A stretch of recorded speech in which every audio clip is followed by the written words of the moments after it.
Hey there, people in the interwebs. My name is Brandon Noel. I'm a cartoonist, painter, author, and this week I want to talk to you about the 5 best action adventure movies. And this is my list. This is I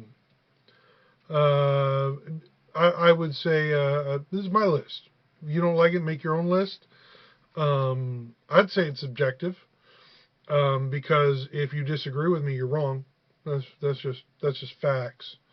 Um, but I want to talk about best action adventure movies ever made. First and foremost, the Three Musketeers, the Disney Three Musketeers. About time! Come, D'Artagnan! We're saving the king!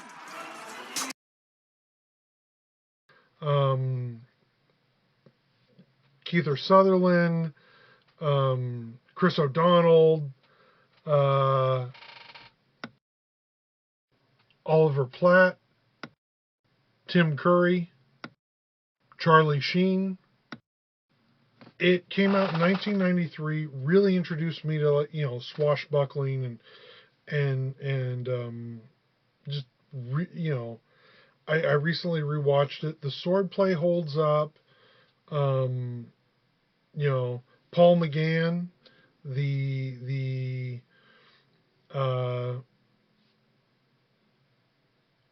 Eighth Doctor. My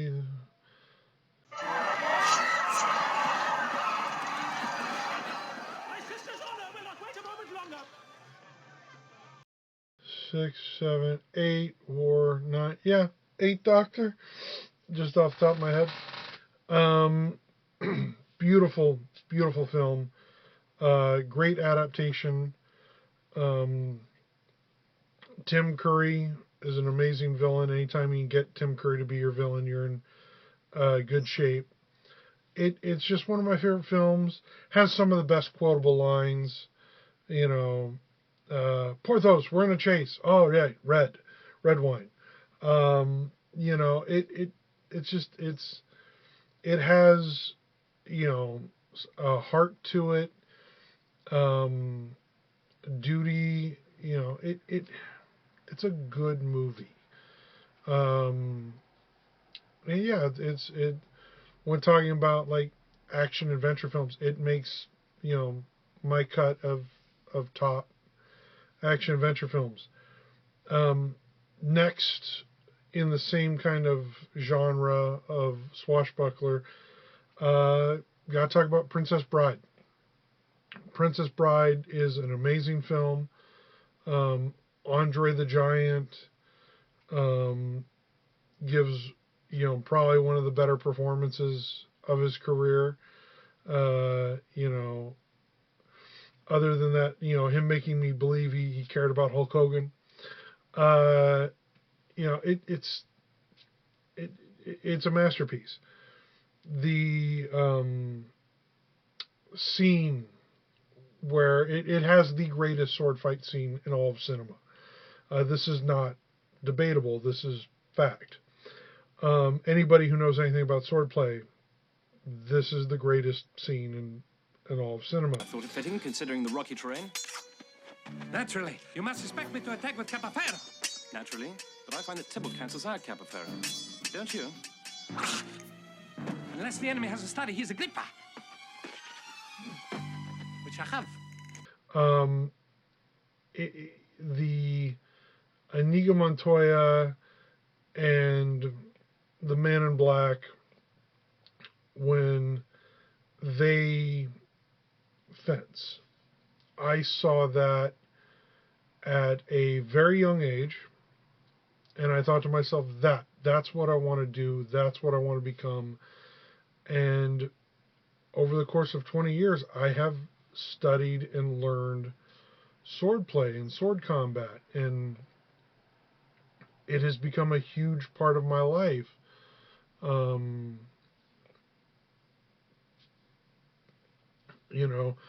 Looking at the actual historical manuals of Talhofer and Keating and just looking at and becoming a fencer and becoming a medieval fencer at that, and competing in tournaments and fighting at Ren fairs, and it's been a huge part of my life, and it all goes back to Princess Bride. And I don't know the kind of person I might be if I hadn't seen that movie at the age that I did. I don't know of any other film, that has had such a deep impact on my personal life. Well, there's a few, but this film, really changed me and made me want to pursue something and learn this craft of swordplay. Even from a very young age, I didn't know how. I didn't start getting into it until college, when I was first introduced to the SCA, and then that led to Live Steel, and then that led to HMB, and which is now Borhert. And a huge part of my life was devoted to, or still is, swordplay. And it all goes back to Princess Bride and the greatest sword fight ever filmed, period. This movie works on so many levels. You have Peter Falk telling the story to his grandson. In the narration by Peter Falk, I mean, he's Columbo. The movie just sings. One of the best screenplays ever written. The author of the book wrote the screenplay. Hey, maybe the actual original author knows how to do this. Sometimes it works out that just a little bit like that. And it again, Rob Reiner, one of the best directors of all time. It's just this masterpiece. It's this little perfect diamond in the history of film. And I owe a huge debt to this film because it introduced me to the world of swordplay and swashbuckling, and that's become my life for a good hunk of it. So The Princess Bride. Next is Last Action Hero, Arnold Schwarzenegger. This is kind of a parody of 80s action movies. When talking about 80s action movies, I see Last Action Hero, which came out in the early 90s, as the end of that. It's, as far as I'm concerned, it's the definitive end of the 80s action boom. It's a beautiful parody. It's the only time you're ever going to get to see Arnold Schwarzenegger quote Shakespeare. And also the plot of the movie is this young kid is fascinated with films. He loves movies. He sneaks off to this old theater every chance he gets to watch old movies. Which, hey, some of us did that growing up. And he ends up getting sucked into the movie and getting to meet his hero and see that world in the world of the movie. Hero played by Arnold Schwarzenegger. And for some reason, the kid is trying to convince Arnold that, hey, you're a fictional character in a fictional world, which is a douchey thing to do. But if you're 9, I understand. Because all 9-year-olds are pricks. And this kid, one of the greatest scenes in all of cinema is throughout the whole movie, he's been trying to convince Arnold that you're a fictional character in a fictional movie. And at one point, the bad guys get the drop on him, and they're held up at gunpoint, and an animated detective cat shows up and saves the cat. Was also voiced by Danny DeVito. An animated cat looks very similar to the cat from the Paula Abdul music video. Shows up, saves the day, and the kid's like, "Huh? See? The cat! It's animated. You're clearly in a fictional world. Carrier, there's a possible chemical explosion in 5 minutes. Thanks, Whiskers. I owe you one. Forget it. You saved my fur plenty of times. And the Arnold's character goes, Detective Whiskers earned his badge. Like, don't you dare talk bad about Detective Whiskers. It's just a brilliant, stupid movie that is this perfect send-off to a genre that was very dominant for over a decade. And again, one of my absolute favorite movies. One of the big action sequences takes place at the La Brea tar pits. La Brine tar pits. So every time, like, I haven't been there in years, but I can't go there and not think Arnold Schwarzenegger came flying through here on a crane. Like, it's just one of those movies that just lives rent free in my head. And the third act, of course, they come into the real world, and chaos ensues. And it's just, it's a fun time at the movies. It's a beautiful film. It's a love letter to fiction. It's a love letter to film. And even the note that when, the idea of like using Twilight Zone to make this make sense to the characters, just, it is a solid movie. Moving next, in fourth, is Lethal Weapon. Shane Black. In my opinion, this is the beginning of the 80s action adventure film, or big action blow up movies. Some might argue Commando, but I'm going to be honest, Commando it doesn't really follow. Commando's a good movie, but it doesn't follow the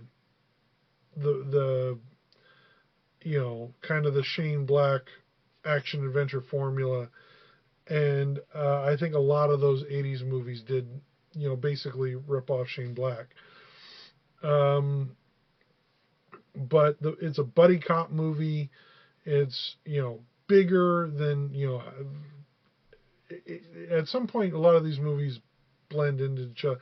But, there's corruption, there's we're trying to get to the end of a mystery here, and Danny Glover's partner is, maybe suicidal, and Danny Glover doesn't know if he wants to trust his partner because his partner might get him killed, and he's, very close to retirement and wants to, he wants to retire and have that pension and have that time with his family. It's a really good movie, and there's a reason why there's 5 sequels. This is where America fell in love with Mel Gibson. We didn't know, but there are Richard Donner. Again, I will always be beholden to Richard Donner because of his work on Superman. But he did great movies outside of Superman. And again, Lethal Weapon is just a masterpiece. And finally, in action adventure movies, the 1990s TMNT, Teenage Mutant Ninja Turtles, one of the greatest martial arts films ever made. Sorry, Bruce Lee. I know you were the master of the nunchuck, and Enter the Dragon is great, but you got nothing on my turtles. I have seen TMNT hundreds of times. I wore out the VHS as a kid. It has pathos. There is heart. There is acting. These characters have souls. And the fact that the film studio didn't have to go this hard on what would have been a successful film no matter what, but bringing in the Jim Henson Company to run the suits and the mechanics and the puppeteers and to basically put humanity into these suits. It's what Jim Henson does best. I know he wasn't a fan of the movie, he thought it was too violent. And those of us who read the 80s comics know that it was a compromise, that they were really pulling back from the violence to appease the fans of the 80s cartoon. And it is this beautiful adaptation in that it takes things that worked from the 80s cartoons, it takes things that worked from the original comics, and kind of bleeds them together. And, it, like, there's a moment where, the turtles have gotten their butts kicked. And this is the moment I chose to illustrate. Where they've regrouped. They've healed themselves physically and emotionally. They have learned through meditation that Splinter is alive. And they stand backlit from the sun has backlit them. And they're just standing in this field. And they tell April, it's time to go back. Like, we are going to face this head on. It is time to go back to New York.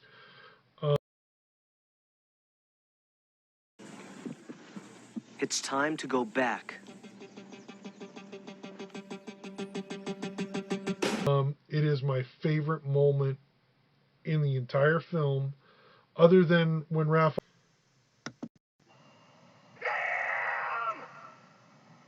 stands on the roof and yells, "Damn it!" Because as a kid, I rewound, played, "Damn it!" Rewound, played, "Damn it!" Rewound, played, "Damn it!" Because, curse word. And, that moment of, we are going to get through this as a family. We are going to confront this head on. It's my favorite moment in almost all of cinema. I can hear the music in my head because I've seen this movie so many times. What they used when they're standing there backlit in the field. It's like, it's time. It's time. And again, one of my favorite movies. I think the first one is a masterpiece. Second one,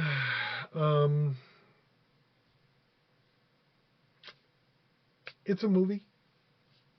I actually enjoy the third one. But the second one is such a huge step down from the first one, in that they never even pick up their weapons in the second movie because they were afraid of the backlash from parents groups who were upset at the violence of the first movie. And that drove me crazy. Absolutely just, I'm sorry, if you don't like something, change the channel. I grew up loving pro wrestling, and at a time when it was pretty raunchy, and they would, there was all these parents groups that were protesting, trying to get the thing that I loved more than anything canceled because they didn't like it. They didn't think I should have, as a viewer, have consent. They were going to make that decision for me, that this was bad for me, and I, as a minor, should not be allowed to watch Monday Night Raw. And I get angry to this day over those parents groups. And those same parents groups ruined Teenage Mutant Ninja Turtles 2 because the studios kowtowed or bent down to the fear of the parents groups.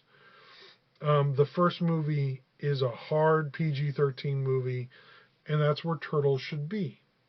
It shouldn't be G, because the concepts that they play with are too adult, and but also the things that they're dealing with are too stupid to be an R. Teenage Mutant Ninja Turtles, right down the barrel, is a PG-13 property. Yes, I saw the new animated movie. It has its moments. It is a love letter to the 80s cartoon and the toys that came out of those 80s cartoons. But I felt that they missed the point by changing Splinter's origin. I thought it was character assassination, quite frankly. And the 90s movie does it so beautifully. He is a loving father. He is a Splinter is going to accept other people into their lives as they grow up. But yeah, he is cautious of the outside world, but he is their father first and foremost. And he is more concerned with raising them to be self-sufficient because he knows he's not going to be there for them. And that's a scary thought for him. His motivation as a father is to prepare his sons for a world that may fear and hate them.